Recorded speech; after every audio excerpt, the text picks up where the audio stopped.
the Duncan line owned about 10,000 acres, most of Capay on the north side and 4 miles that way, up to what is Brooks now, where the casino is, and the golf course is on the Carn property, which is right below the end of our ranch.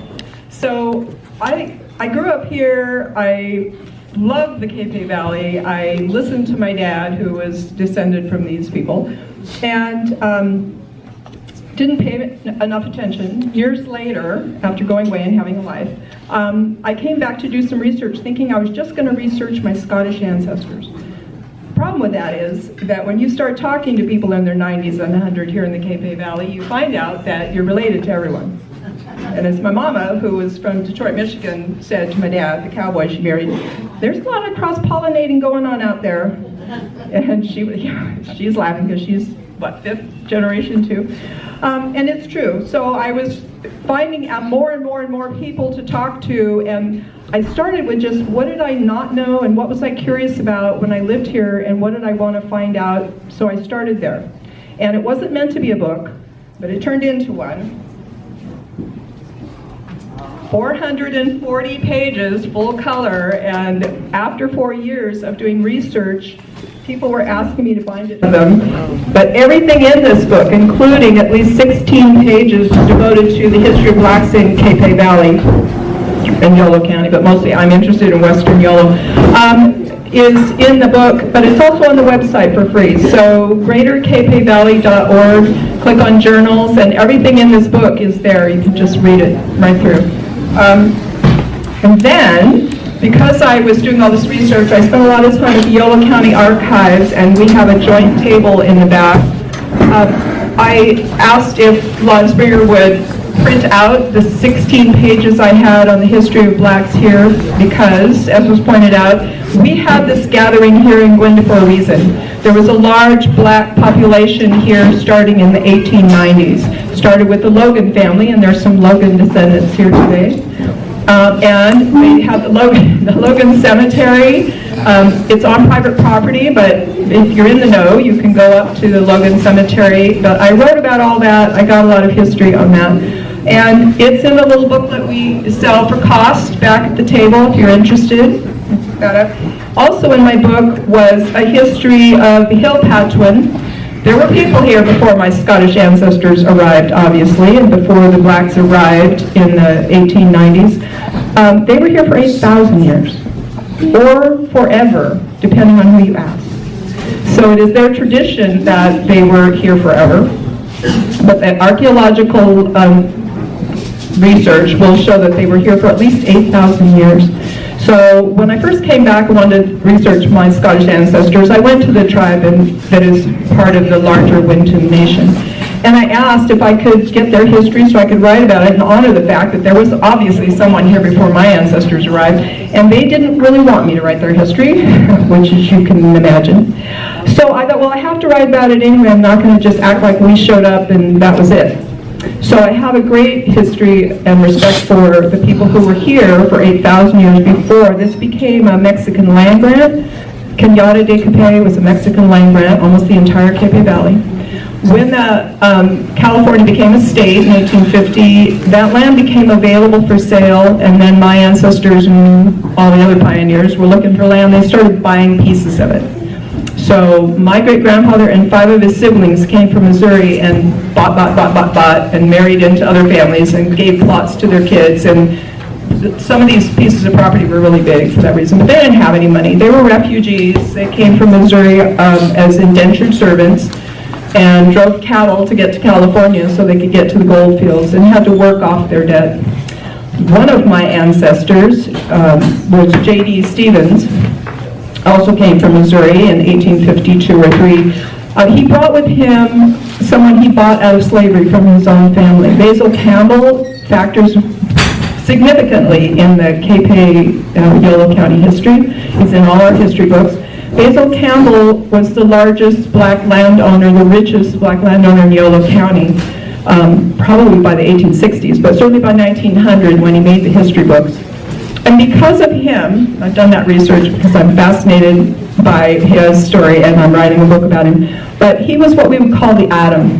Because he came and was established and did well in Yolo County, his brother followed him out after the war.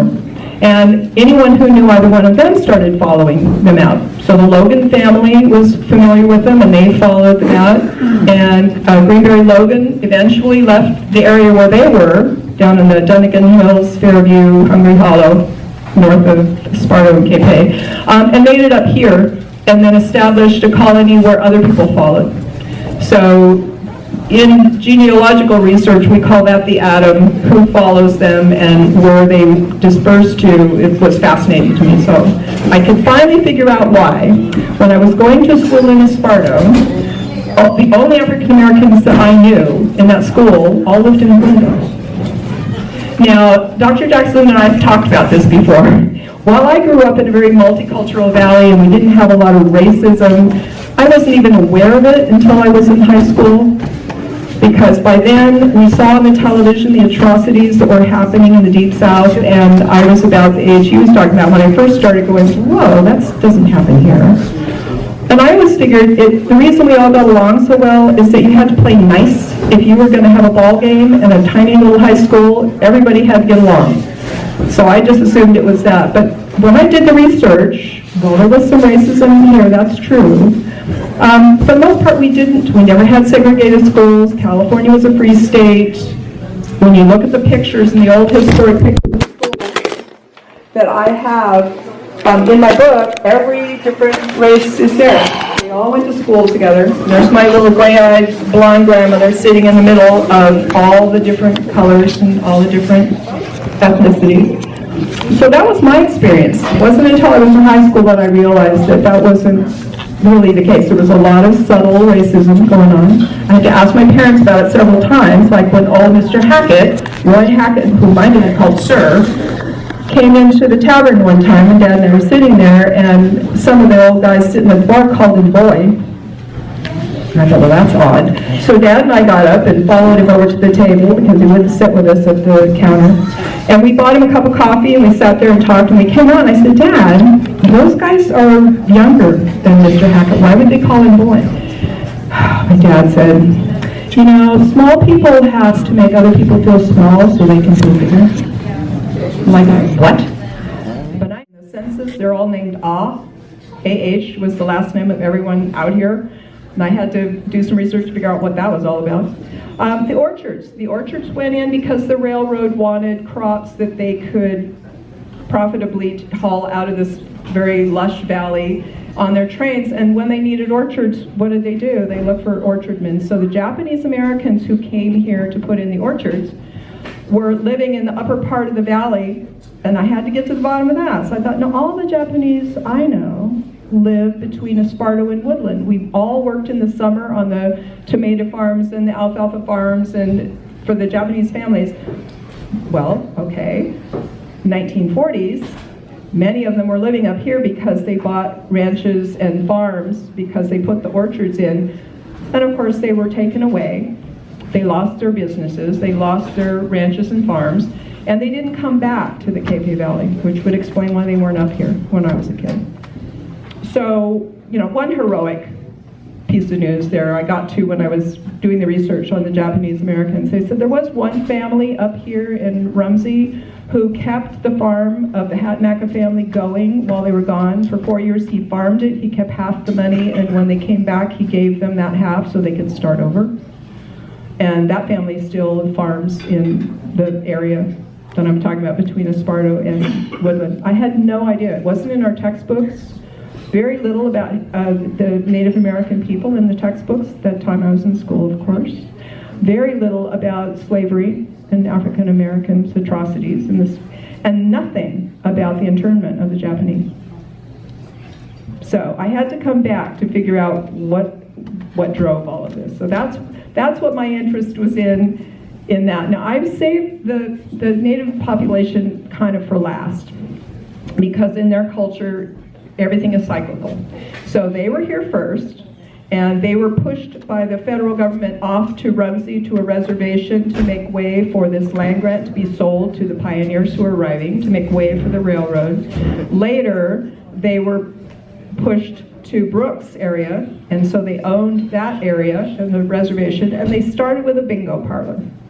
And once they started making some money, they put in the casino. And once they put in that little casino, it got bigger, hotels, golf courses, you know.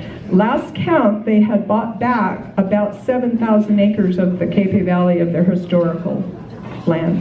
And it's probably more like 10,000 acres now. Some of it was the land I grew up on.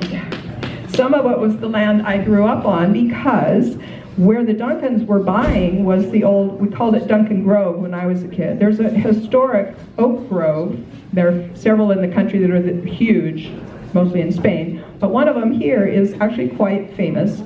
And it was a grove of oak trees who all sort of cross-pollinate with each other in a grove. That was the sustenance. Our hills were full of deer, the creek was full of game, and of course that was what the native population lived on and farmed on. When my dad was a little boy living there, they were still coming there because the families were allowing that to, you know, be completely free to do. So to him, they were always just part of the land. He loved the history. He knew the old tribal people would tell him about their history. So I grew up listening to that, antidotes to poison oak and what to do when you get bitten by a rattlesnake. But what I've been watching happen in the last decade or two was buying back the lands that matter to them. And about 3,000 acres of the ranch I grew up on now is in tribal hands. And it should be, because that was full of historical significance to the tribe. So last year I got in trouble because I just talked about the history of Black and Yolo County, and I was told by one of the tribal members that I had left them out. It's like, no. So I'm making up for it today. I have a lot of information about the tribe, but mostly 4 years later, when I got ready to publish the book, they had finally posted a lot of things on the internet, and those websites are in my book and on my website, and you can click on that, and they have a tremendous amount of information for you there. So Greeks, Italians, Spanish, Mexican, you name it, we had it here growing up. It's a very multicultural place. And even though when I got involved, we were really calling this the Black History Celebration, you can see that this got tacked on later. The more research we did, the more embracive we got. We just thought, you know what, pretty much everybody came out here and settled and got along pretty well, right?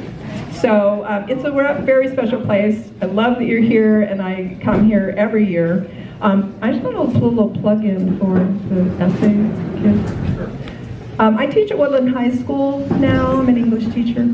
A couple of my students were part of the essay contest that we asked people to get involved in, and they're here today, and I'm very proud that they won some prizes for writing essays on the multicultural history of, you know, country and tying it as best they could to the Yolo County and Western Yolo. So just want to say that. Please come back to our table when you get a chance and take a look at what we have. Ricky Karn, who grew up where now the golf course sits, in the 60s, you guys know Ricky Karn, Richard the Karns, you would know the Karns. He was a writing professor. He left at 12 years old, and he remembered the Capay Valley fondly, and there's murder and mayhem in here. It is fiction, though we did have some murder and mayhem in the valley from time to time. He took some people he remembered, and then he fictionalized it and made a real plotted story out of it. I couldn't read it that way. I read it for the place names and to see if I could figure out who he was turning that person into, and I figured out where my little brother is, his best friend. You know, but the rattlesnakes and the farms and everything from the 60s he describes in this book. So if you're interested in taking a look at it, he's in Australia, but I managed to get a couple of his books, and I have him on my back table. So we love the Capay Valley. We're happy you're here, and I'll see you again next year or back at my table. And in 2 weeks I'll be at the Rumsey Hall at the Ammon Festival. So y'all come. Thank you.